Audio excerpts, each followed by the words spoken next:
কিন্তু এরা যে আজকে এত প্রাউডলি দেখেছে, খুব গর্ব করে বলছে যে সিনেমা দেখে যে সত্যি আমাদের দেশের সিনেমা যে এত দূরে গিয়েছে, এত ভালো করেছে সিনেমা।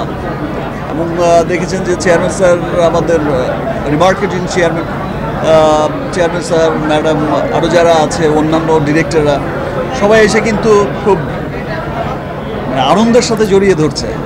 কি চমৎকার সিনেমা, সত্যি খুব চমৎকার সিনেমা। আমরা চেষ্টা করেছি, রাফি খুব চমৎকার বানিয়েছে সিনেমাটা। প্রত্যেকটা শিল্পী তার জায়গা থেকে এত ভালো কাজ করেছে। আমার কাছে খুব ভালো লাগছে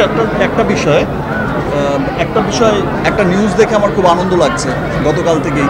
সেটা হচ্ছে যে আপনারা সবাই জানেন যে তুফান কিন্তু শুধু যে দেশে ঝড় তুলেছে ব্যাপারটা তা নয়।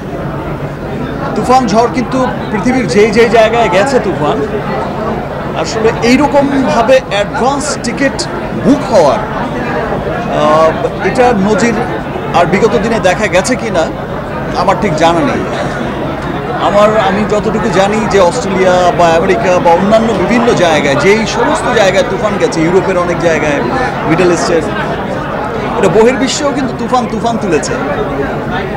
সো এটা খুবই আনন্দের ব্যাপার যেই স্বপ্নটা আমরা সবসময় দেখে আসছি যে একদিন আমাদের সিনেমা ওয়ার্ল্ড ওয়াইড চলবে এবং অফিসিয়াল রিলিজ ইন্টারন্যাশনালি একটা বড় জায়গায় আমরা যাব আমাদের সিনেমাকে নিয়ে। তো সেই যাত্রাটা খুব চমৎকারভাবে শুরু হয়েছে এবং দেশে আসলে একটা ভালো সিনেমা শুধু যে দেশের মানুষকে আনন্দ দেয় তা কিন্তু নয়।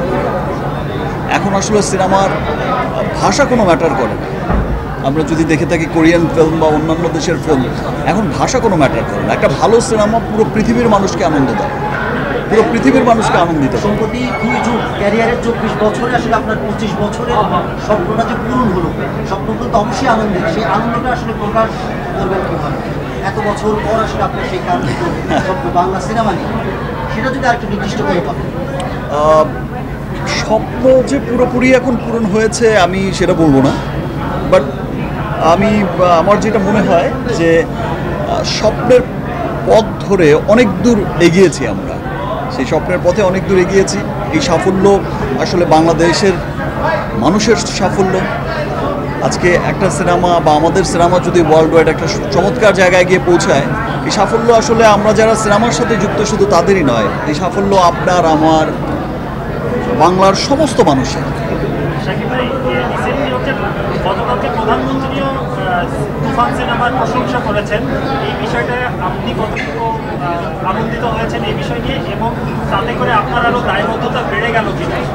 দেখেন, মাননীয় প্রধানমন্ত্রী কিন্তু বরাবরই কিন্তু তারা খুব সংস্কৃতিমনা। ন্যাশনাল অ্যাওয়ার্ডের এমন কোনো অনুষ্ঠান থাকে না যে তিনি আসেন না, এবং দীর্ঘ সময় তিনি বসে থাকেন, সবার সাথে কুশল বিনিময় করেন। তো মাননীয় প্রধানমন্ত্রী কিন্তু সবসময় দেখা গেছে যে শিল্পীদের এত আপন করে নেয়।